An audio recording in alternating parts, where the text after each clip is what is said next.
પહેલો ટોપિક છે પ્રેમની મારી વિભાવના, my concept of love.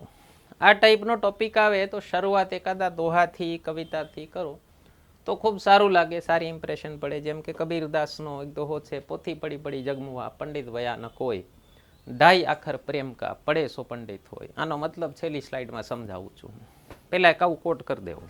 Okay, હવે એક વસ્તુ સમજજો, આપણે જ્યારે પ્રેમની વાત થાય અને તમારા ઉપર પ્રેશર છે કે જીપીએસસીનો એસે છે અને પ્રેમ એટલે ફક્ત હું સ્ત્રી પુરુષનો જ પ્રેમ કે પતિ પત્નીનો, પ્રેમી પ્રેમિકાનો જ પ્રેમ બતાવું એવું નથી કરવું. મારે જરાક વાઇડ લખવો છે કે પ્રેમ તો માતા પિતા પ્રત્યે હોઈ શકે, અને પ્રેમ તો મિત્ર પ્રત્યે હોઈ શકે, અને ભાઈ બહેન પ્રત્યે હોઈ શકે. એના માટે આપણી ગુજરાતી ભાષા બહુ સમૃદ્ધ છે સાહેબ, એમાં અલગ અલગ શબ્દો છે. એના પ્રેમની કેટલી વ્યાખ્યાઓ હોય. જેમ કે કોઈ મોટા નાના ઉપર પ્રેમ આપે ને, જેમ કે માતા પિતા સંતાનોને પ્રેમ આપે, એને કહેવાય વાત્સલ્ય. સંસ્કૃત શબ્દ છે વત્સ, વાછડું આપણે જેને કહીએ ને, ગાયનું જે છોકરું હોય ને એને કહેવાય વત્સ. તો વત્સ ઉપરથી જ અભ્રંશ થઈ અને વાછરડું થઈ ગયું. તો ગાય જેમ એના વાછડાને પ્રેમ કરે ને, એવી રીતે માતા પિતા સંતાનોને પ્રેમ કરે, એને કહેવાય વાત્સલ્ય.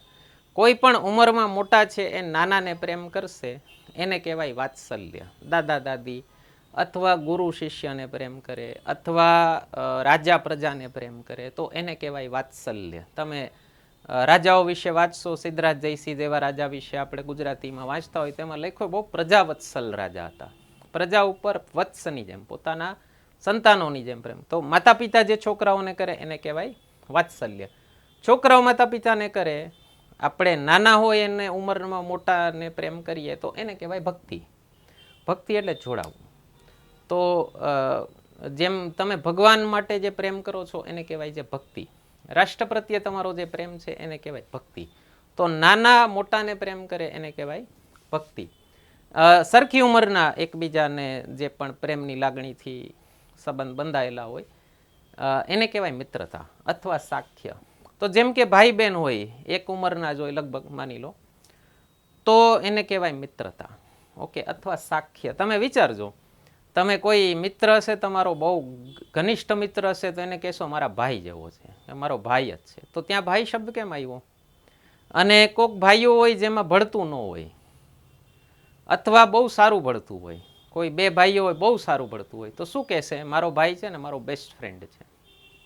તો તમારા બે ભાઈઓ વચ્ચે, ભાઈ બહેન વચ્ચે, બે બહેનો વચ્ચે, ઓકે, જે મિત્ર, જે પ્રેમની લાગણી છે ને એને કહેવાય સાખ્ય અથવા મિત્રતા.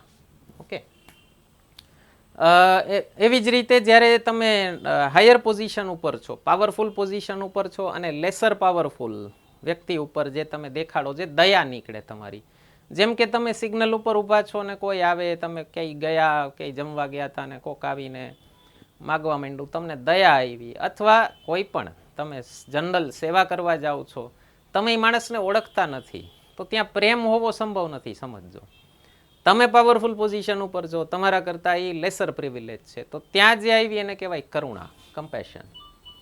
અને પ્રેમી અને પ્રેમિકા વચ્ચે જે હોય, પતિ અને પત્ની વચ્ચે જે હોય, એને જ પ્રેમ કહેવાય છે સાહેબ.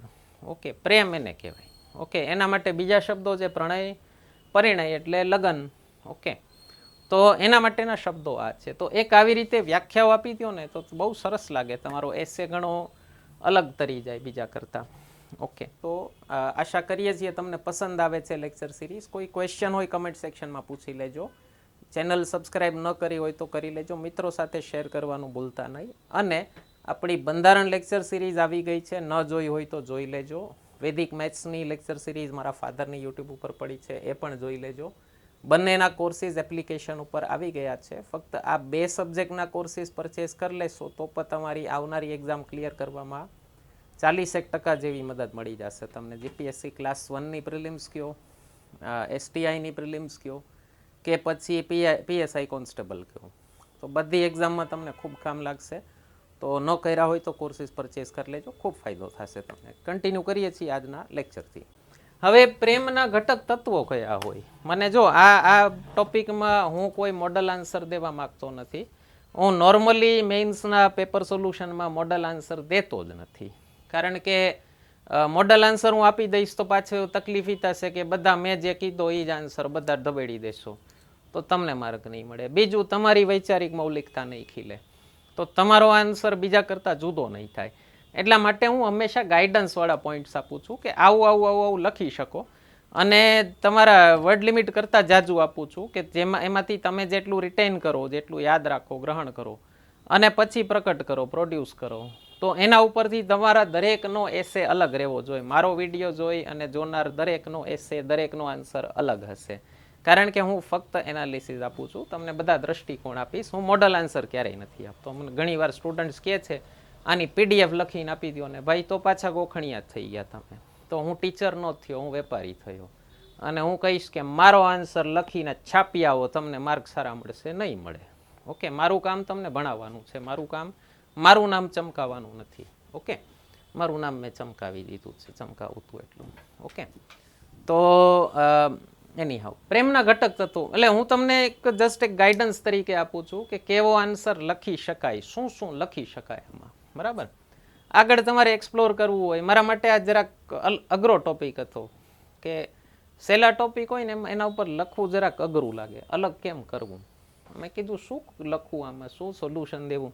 બધા તો ગપ્પા મારશે, ફલાણું પ્રેમ આ હોય ને પ્રેમ ચોલું હોય ને અંતરની અભિવ્યક્તિ છે ને ફલાણું છે ને ઢીકાણું છે ને ઈશ્વર સાથેનું જોડાણ છે ને બે વ્યક્તિઓ વાત કર્યા વગર એકબીજાની વાત સમજી લે એને પ્રેમ કહેવાય ને નિસ્વાર્થ હોવો જોઈએ ને ફલાણો હોવો જોઈએ ને ઢીકાણો હોવો જોઈએ. કાંઈક અલગ કરવું છે સાહેબ, સમજજો. તો શું કરીએ, એને બાયફર્કેટ કરીએ. પ્રેમના ઘટક તત્વો કેટલા હોય?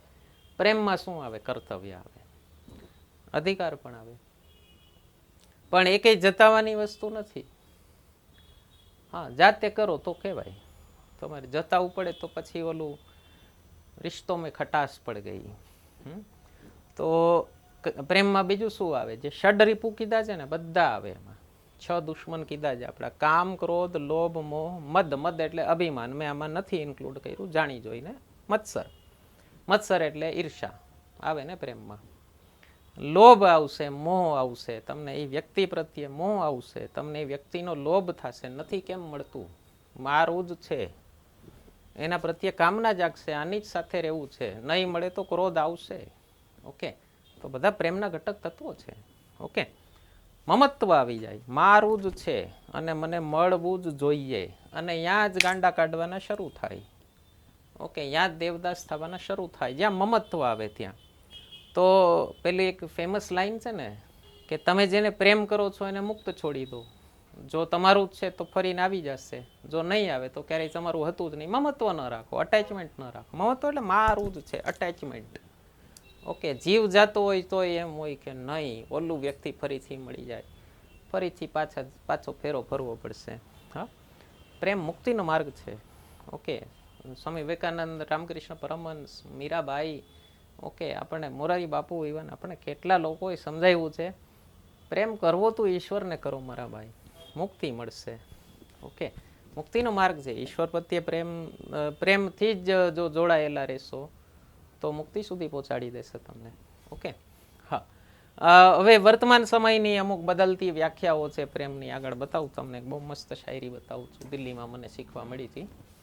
તો વર્તમાન સમયની બદલતી વ્યાખ્યાઓ લખી શકો કે અત્યારના સમયમાં પ્રેમમાં શું શું બદલાતું જાય છે. જેમ કે છોકરો છોકરી લગ્ન કરવા માટે અરેન્જ મેરેજમાં વાત કરવા જાય, શું ડિમાન્ડ હોય સાહેબ. આ હા હા હા, ઇંગ્લિશ આવડે છે કે નહીં એનાથી નક્કી થાય મને પ્રેમ થશે આની હારે કે નહીં.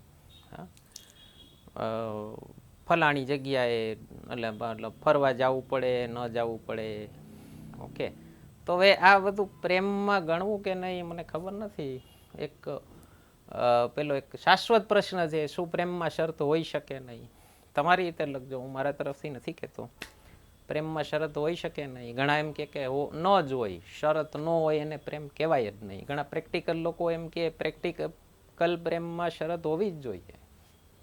ઓકે, એટલે પછી અત્યારે તો જે થતા હોય છે સાહેબ પ્રેમના નામે, ઓકે, ડેર આપી દે ને ચેલેન્જ આપી દે ને તું મને પ્રેમ કરતો તો આ કરીને બતાવો, ઓલું કરીને બતાવો, ઓલો બિચારો કરવા જાય એમાં મરી જાય. ઘણી વાર એવા ખોટી રીતે સલવાઈ જાય કે જિંદગીભર નીકળી ન શકે. તો બધા જરાક ડાયસી એરિયા થઈ જાય. હા, તો એ પણ લખવું અત્યારના સમયમાં પ્રેમના નામે લોકો કેવી કેવી વિકૃતિઓ કરી નાખતા હોય છે, પ્રેમની કસોટીના સ્વરૂપે કેવું કેવું કરી નાખતા હોય છે, કરાવી નાખતા હોય છે, બરાબર. તો પ્રેમના બદલાતા સ્વરૂપો, બદલાતા અધિકારો, આ બધું પણ એક્સપ્લોર કરવું હોય. મેં તમને કીધું એમ બદલાતો સ્વરૂપ.